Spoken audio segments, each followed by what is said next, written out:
All right, welcome to my Gold Coast race weekend recap. I ended up having a bit of a stressful week last week in the lead up to the race. Things just were not quite going to plan, and to be really honest, I'd got to the point where I had kind of decided that if I didn't change certain things about how I ran at Gold Coast, then like trying to run for times was kind of over for me, and I was just gonna enjoy running, but put no time pressure on myself because it wasn't was starting to be not fair if I didn't make certain changes. Now, luckily I made the changes and had a fantastic race, but that meant that I kind of missed out on making a really cool video, which is a bummer in itself because it was an amazing week and an amazing weekend, and I had so much fun. But I have so much awesome footage from race day minus the actual race, because the half marathon is a really tricky course for anyone to spectate on, even because it's pretty much 11.5k out, 11.5k back. So I'm already back to training, filming this on Saturday afternoon. I have my afternoon bike ride with the tour on. Is a bit more fun at the moment, but had a threshold session yesterday, 8 minuters times 4. That went fantastic. Had a really good easy run this morning, and just good easy running through the rest of the week. And yeah, that's the beauty of a half marathon. You get back to training really quickly. And I did fix up my Zwifting setup. So I've got this beautiful corner now, nice and clean, and a nice and clean garage for videos and all that sort of fun stuff. So I'm going to jump on the bike now, and I'm going to take you through my Gold Coast Marathon race week/weekend. Breakdown by breakdown, we'll break down the race and talk about how it went. Spoiler alert, I did PB, 2.5 minute PB, or if not a little bit more. So it could not have gone better, and it is a huge setup. And I learnt my lesson, because I enjoy making the videos. Get the camera out and get more footage on race week, because it's worth it after. I'm kicking myself now that I didn't. But I'm going to get on the bike and let's jump straight into it.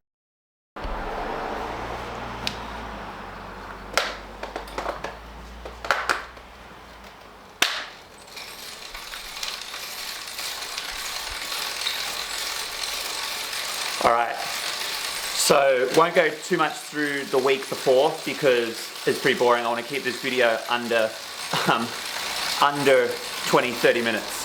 So it was pretty much Tuesday was my last effort session, 6 by 1k, and that's where things sort of got a bit thrown out. Didn't have a great session, but spoke to my coach after and sort of came to the conclusion, taper week never feels fantastic, and the session actually wasn't anywhere near as bad as I built it up to be. So got through that, and then it was really just easy through to the race. The race being on a Saturday kind of threw things out a little bit, because normally I'd do a light threshold session 3 days before, but that would have meant doing it on Wednesday straight after my track session, and I wasn't doing that. But went to the expo, picked up my number, had to get a media pass for Dad, got that from the race hotel, did all the usual fun stuff that comes with the race, and didn't record any of it. But let's skip to the main part. Super early morning on Saturday, woke up at around 3:30ish because the Queen demanded her attention before the race, Nala, and it's a 6:15 start for Gold Coast, which is early, but it's good because that's the time I normally am training. So it's actually my favourite start time on the calendar. Got to Southport pretty early. We got there about 4:45, made our way over to the aquatic centre, which is where the seated start is. It's the media centre. It's where the seated warm-up area is for all the elites. A couple of other things. They've got a medical centre in there and all that. I have a seated start for Gold Coast. Not going to go into why today, I'm not quite there yet. But Gold Coast are always fantastic. Actually, all the races in Australia are always fantastic at giving me a little bit of extra help to help give me the same opportunity to have a fantastic race as everyone else. And it's just little things, but it makes a big difference. So went into the seated area. It's just the pool. You get to do laps of the pool for your warm up, all that sort of stuff. Went into the seated area, put my bag down. Dad went up to the media center for a little bit because he was photographing the day. And then something that I normally get wrong on race day is my warm-up. What time do I go for my warm-up? How long before? All that sort of stuff. But being in that zone, sort of just watching us about an hour before the race, you see little likes of like Brett Robinson, Andy Buchanan, Ryan Gregson, my coach, all heading out for their warm-up, and I thought, well, looks like a good time to go for my warm-up. So went out a couple minutes after them, did just a 20-minute light jog, came back into the pool, did about 25 minutes worth of drills, changed the shoes over, and then you wait for the sort of the groups of volunteers taking the athletes over to the start line.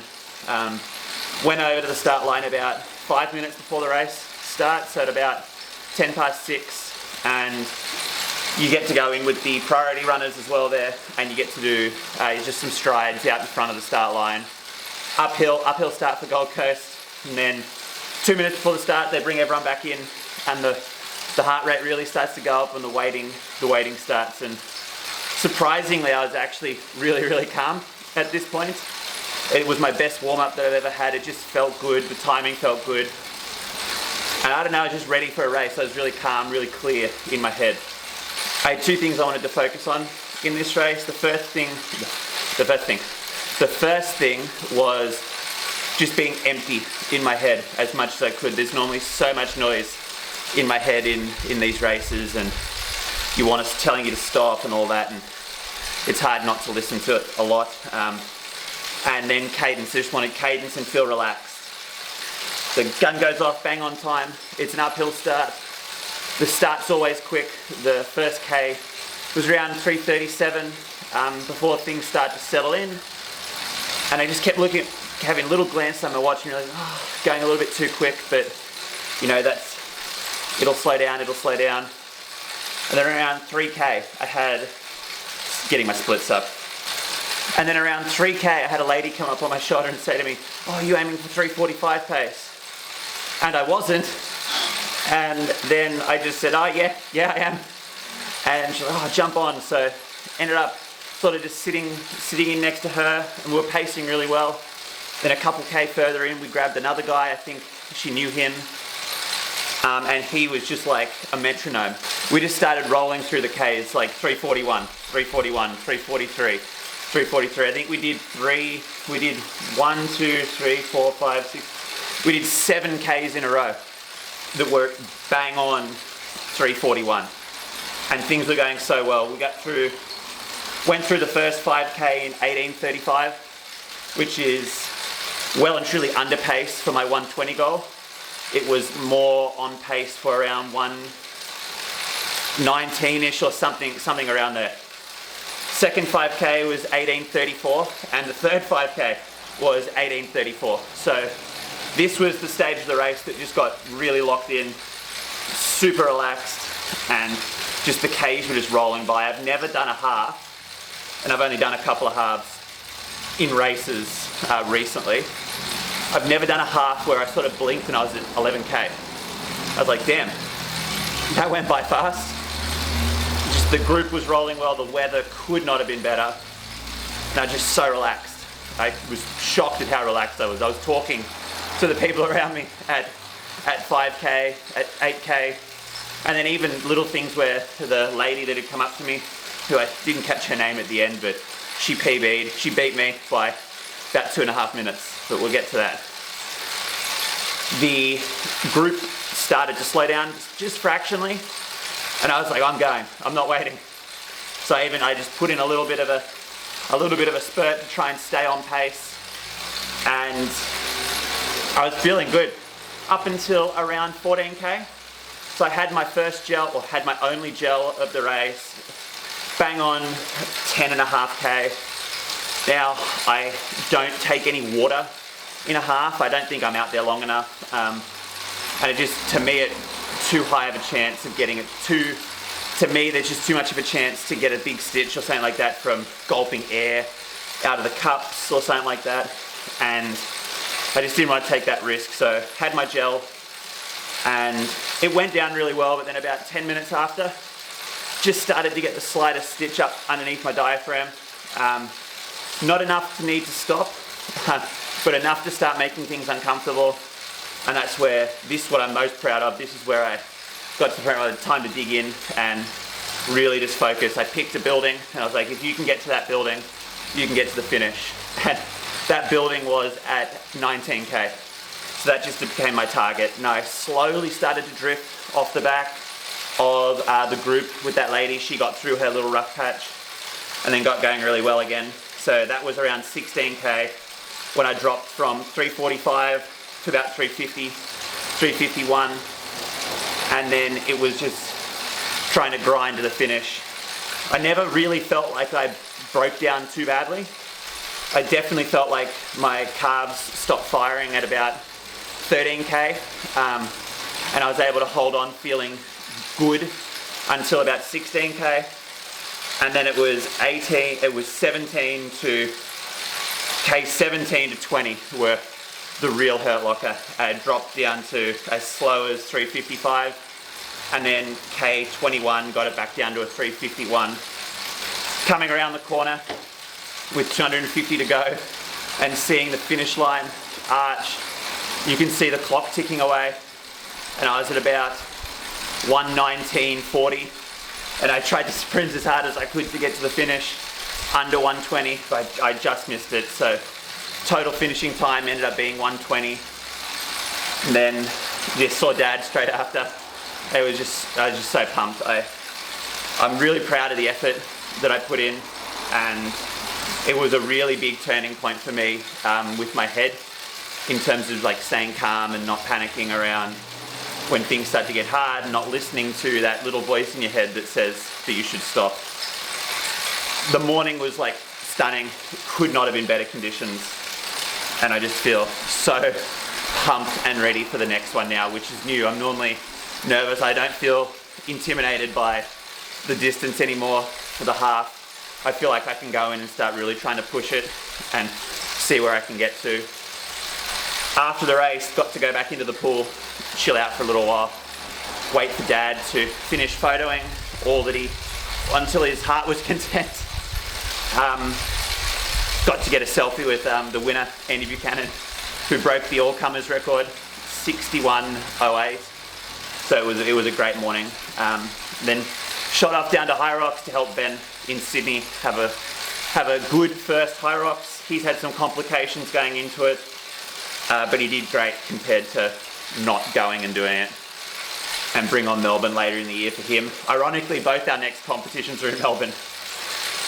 That's going to be it for this week.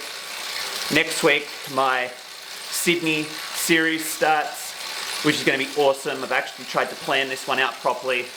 I'm looking forward to that race so much, and then going to be rolling straight into a Melbourne series. Finally starting to learn a little bit more about editing, so should be getting better, and more importantly, planning. Doesn't have to be super scripted, none of it's scripted, but just making sure that I have a rough idea what I'm doing. I'm having so much fun with it. Running's come alive for me again. Not that it ever really went anywhere, but to go 6 years without a PB starts to make you wonder if you'll ever get there again.